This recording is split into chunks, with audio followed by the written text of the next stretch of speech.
আসসালামু আলাইকুম রহমতুল্লাহি ওয়া বারাকাতুহু নাহমাদুহু ওয়া নুসাল্লি আলা রাসূলিহিল কারীম আম্মা বা'দ ফাআউযু বিল্লাহি মিনাশ শাইতানির রাজীম বিসমিল্লাহির রহমানির রহিম। সামনে রমজানুল মোবারক মাস আসতেছে। রমজানুল মোবারক মাসের যে রোজাটি আছে এই রোজাটি রাখা হলো বালেগ পুরুষ বালেকা মহিলার জন্য ফরজ। এখন রমজানুল মোবারক মাসের রোজা হলো ফরজ। তো রমজানুল মোবারক মাসের রোজা যেহেতু ফরজ, ওই রোজার মাসলা মাসাইলও জানা ফরজ। এক নাম্বার। দুই নাম্বার কথা হলো, যেসব কারণে রোজা ভঙ্গ হয় না তবে মাকরু হয়ে যায়, এই মাসআলাগুলো আপনাদের কি জানা দরকার আছে কি নেই? অবশ্যই জানার দরকার আছে।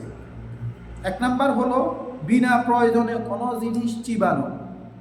রোজা অবস্থায় বিনা প্রয়োজনে যদি কোনো জিনিস চিবান তাহলে আপনার রোজা কি হয়ে যাবে? মাকরু হয়ে যাবে। খবরদার, এটা থেকে বিরত থাকার জন্য আমরা কি করব? চেষ্টা করব। দুই নাম্বার হলো তরকারি। তরকারির যে এটাকে কি বলে, সুরবা আছে, আমাদের নোয়াখালীর ভাষায় সুরবা বলা হয় বা জোল বলা হয়। এই জোলকে কিসের মধ্যে রাখা? ঠোঁটে মুখের মধ্যে দেওয়া, মুখের মধ্যে দিয়ে লবণ চেক করা। কিন্তু দুইজন ব্যক্তির জন্য এটা অবকাশ আছে, সুযোগ আছে। তারা কারা? এক নাম্বার হলো যেই গোলাম তার মালিকের চাকরি করে, মালিক হলো বদমেজাজি, লবণ কি বেশি হয়েছে না কম হয়েছে চেক না করলে মালিক তার সাথে খারাপ ব্যবহার করবে। তাহলে তার সুযোগ আছে কি শুধু হালকা নিয়ে জিহ্বার মধ্যে কি করবে?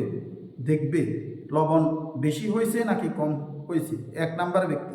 দুই নাম্বার ব্যক্তি হলো যে ওরকম স্বামীর স্ত্রী, যেই স্বামীটা তার সাথে খারাপ ব্যবহার করে, খারাপ আচরণ করে, তরকারি যদি লবণ কম বা বেশি হয় চিল্লি করে, মারামারি করে, ওই স্ত্রীর জন্য এইভাবে অবকাশ আছে।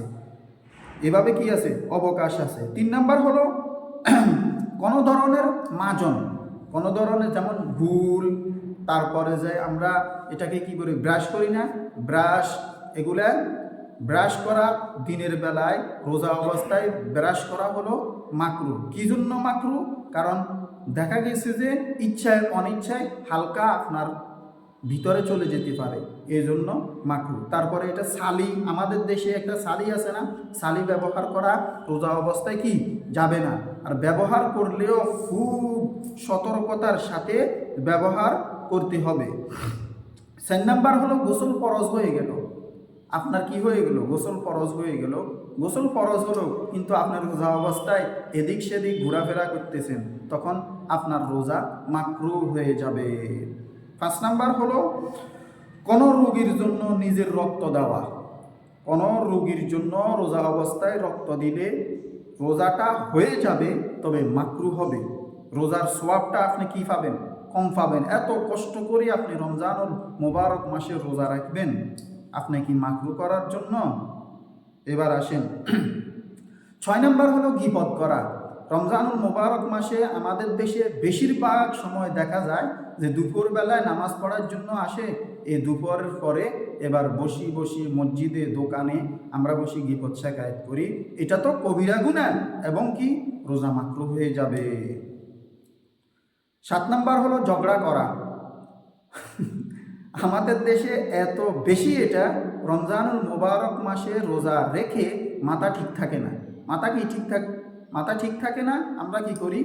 এটা নিয়ে ঝগড়া ফিতনা ফাসাদ করি। বিভিন্ন সময় সাধারণ একটি বিষয় নিয়েও মাথা আমাদের হট হয়ে যায়, কিন্তু এটা ঠিক না। 8 নাম্বার হলো ক্ষুধা বা পিপাসা। এই ক্ষুধা বা পিপাসার কথা একে অপরের সাথে আলোচনা করা, বা আমার খুব ক্ষুধা লাগছে, ক্লান্ত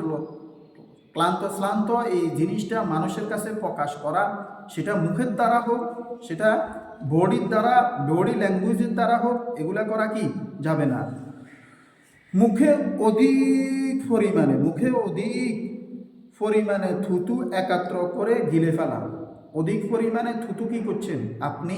যদি অধিক পরিমাণে থুতুকে জমা করে গিলে ফেলেন তাহলে আপনার রোজা কি হয়ে যাবে? মাকরু হয়ে যাবে। 10 নাম্বার হলো দাঁতে সোলা। বুটের চেয়ে দাঁতের মধ্যে যে সোলা আছে না, আমরা যে বুট খাই, এই সোলা আর কি, এটাকে বুট বলা হয় অথবা সোলা বলা হয়। উম, বুটের চেয়ে ছোট কোনো বস্তু আটকে থাকলে তা বের করে মুখের ভিতরে থাকা অবস্থায় গিলে ফেলা। কথা বুঝতে পারছেন? মানে শুধু বুট হওয়া জরুরি নয় বা চলা হওয়া জরুরি নয়, এই পরিমাণ কোনো বস্তু যদি দাঁতের মধ্যে থাকে এটাকে আপনি একবার বাহির করছেন, বাহির করি আপনি আবার সাওয়াইয়া কি করছেন, গিলে ফেলছেন, তাহলে আপনার রোজা কি হয়ে যাবে? মাকরু হয়ে যাবে। 11 নম্বর হলো নিজের উপর নিয়ন্ত্রণ থাকবে না এইরূপ মনে হওয়া সত্ত্বেও স্ত্রীকে চুম্বন করা। এই অবস্থায় কিন্তু রোজা কি হয়ে যাবে? আপনার মাকরু হয়ে যাবে। আরেকটি কথা, যারা 22 থেকে 35 বছরের মধ্যে 22 থেকে 35 বছরের মধ্যে বিবাহিত যারা, তারা স্ত্রীর রোজা অবস্থায় স্ত্রীর কাছে যাওয়াও নিষেধ। তেমন প্রশ্ন আসতে পারে যে স্ত্রীর কাছে যাওয়া নিষেধ কোন কিতাবের মধ্যে আছে, কোন হাদিসের মধ্যে আছে এই কথাটা? ভাইয়ের দোস্ত বুজুর্গ, এই কথাটা কি জন্য বললাম, কি জন্য ফোকাহে কেরাম মুহাদ্দিসিনে কেরাম নিষেধ করছেন?